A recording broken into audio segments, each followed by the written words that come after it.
Assalamualaikum warahmatullahi wabarakatuh. Selamat pagi anak-anak semua. Apa kabar semuanya? Semoga semua anak-anak di rumah sehat semua ya. Walaupun kita tidak bisa bertatap muka langsung karena pandemi COVID, Ibu harap kalian tetap semangat belajarnya ya. Baiklah, hari ini kita akan belajar tentang materi perubahan benda. Nah, perubahan benda itu ada 5 anak-anak. Yang pertama itu perubahan kimia, 2 fisika, perkaratan, pembusukan, pelapukan. Jadi ada 5 ya anak-anak. Baiklah, langsung saja kita belajar materinya ya. Tolong dipahami dengan baik ya, disimak, dipahami ya, agar kalian mudah memahaminya kalau kalian menyimak dengan baik ya. Mudah menerima materinya dengan mudah kalau kalian menyimak dengan baik ya. Baiklah, kita langsung saja ke materinya ya. Baiklah, di sini saya akan menjelaskan tentang jenis-jenis perubahan benda. Jenis-jenis perubahan benda.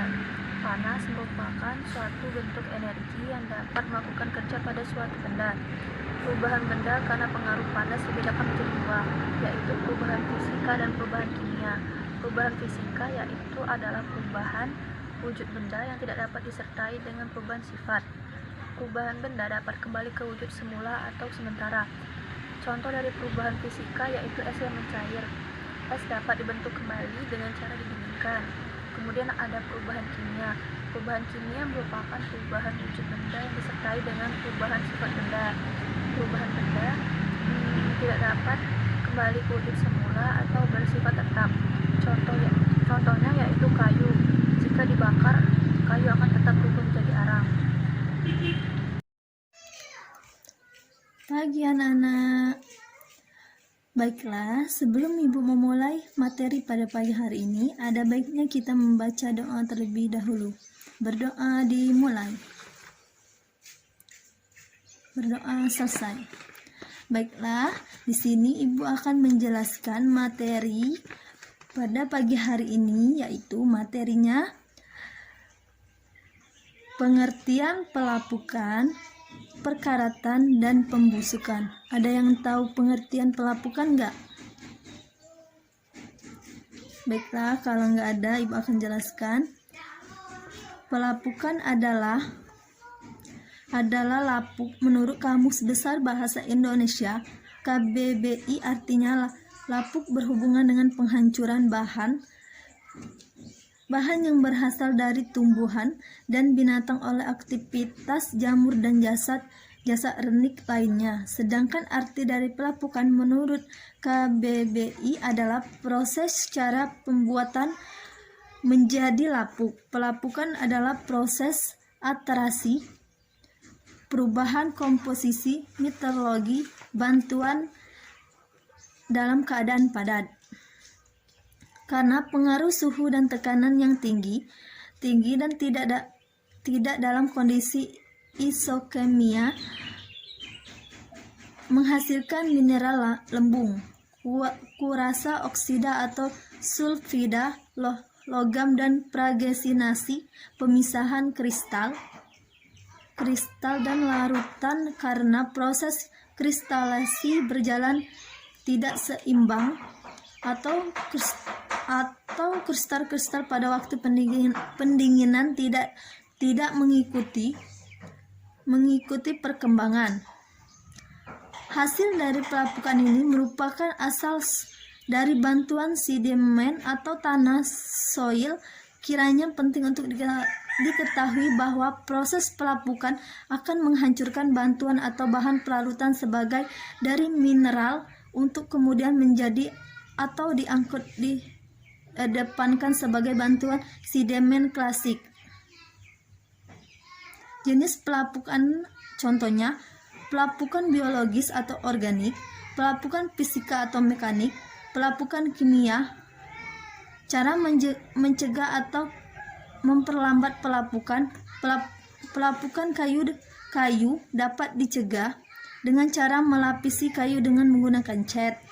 2. Pelapukan pada tembok atau dinding bangunan dapat dicegah dengan melapis tembok dengan menggunakan semen putih kemudian dicat. 3. Pelapukan pada biji-biji seperti biji kedelai, kacang hijau, kacang tanah, dan lain-lain dapat dicegah dengan menyimpan biji-bijian tersebut di tempat tertutup dan kering, misalnya disimpan di dalam toples, kaleng, dan botol. Baiklah, yang kedua, Ibu akan menjelaskan pengertian dan contoh perkaratan. Pengertian perkaratan atau korosi adalah kerusakan atau degradasi logam akibat reaksi redoks antara sesuatu logam dengan berbagai zat di lingkungannya yang menghasilkan senyawa-senyawa yang tidak dihendaki. Korosi dapat juga diartikan sebagai Assalamualaikum warahmatullahi wabarakatuh. Perkenalkan, nama saya Afif Hidayat. Saya anggota dari kelompok 2. Di sini saya akan melanjutkan penjelasan dari saudari Trimurti. Saya di sini akan menjelaskan mengenai pemilihan benda dan fungsinya. Coba perhatikan benda-benda yang ada di sekitarmu. Setiap benda digunakan untuk berbagai kebutuhan. Setiap benda digunakan sesuai dengan kelebihannya masing-masing. Jenis-jenis benda yang dimanfaatkan manusia, misalnya yang pertama karet, yang kedua logam, yang ketiga kayu, dan yang keempat plastik. Yang pertama, karet. Ban sepeda kamu tentunya terbuat dari karet, bukan? Karet digunakan sebagai bahan pembuatan ban karena sifatnya yang lentur. Karet juga bersifat kedap air dan tahan panas. Yang kedua, logam. Logam banyak dimanfaatkan manusia karena sifatnya kuat dan mudah menghantarkan panas. Benda yang bersifat mudah menghantarkan panas disebut konduktor. Misalnya besi, aluminium, dan tembaga. Yang ketiga, kayu. Kayu banyak dimanfaatkan manusia sebagai bahan pembuatan perabot rumah tangga, misalnya meja, lemari, kursi, dan lain-lain. Kayu mempunyai sifat mudah dibentuk, kuat, dan dapat menghambat panas. Yang keempat, plastik. Plastik banyak dimanfaatkan manusia sebagai bahan pembuatan alat rumah tangga, misalnya piring plastik, gelas plastik, dan lain-lain. Plastik mempunyai sifat yaitu mudah dibentuk, ringan, dan harganya yang murah. Mungkin itu saja penjelasan yang dapat saya sampaikan. Saya tutup. Wabillahi taufiq wal hidayah.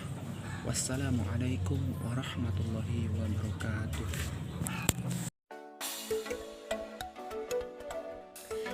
Assalamualaikum warahmatullahi wabarakatuh. Baiklah, perkenalkan, nama saya Dekarisi Anggiani. Di sini saya akan menjelaskan perubahan wujud benda beserta contohnya. Terdapat banyak benda di sekitar kita. Benda-benda tersebut pun punya beragam bentuk, mulai dari padat, cair, ataupun gas. Contohnya, yang pertama, mencair. Benda cair di mana benda yang padat berubah menjadi wujud menjadi cair. Contohnya pada es batu. Es yang membeku yang ada di kulkas, jika kita keluarkan es tersebut di tempat yang terbuka, maka es tersebut akan menjadi cair atau meleleh. Yang kedua, membeku, di mana benda yang cair berubah wujud menjadi padat. Contohnya sebaliknya es tadi. Jika air dimasukkan ke dalam kulkas atau freezer, lama-kelamaan air tersebut akan membeku.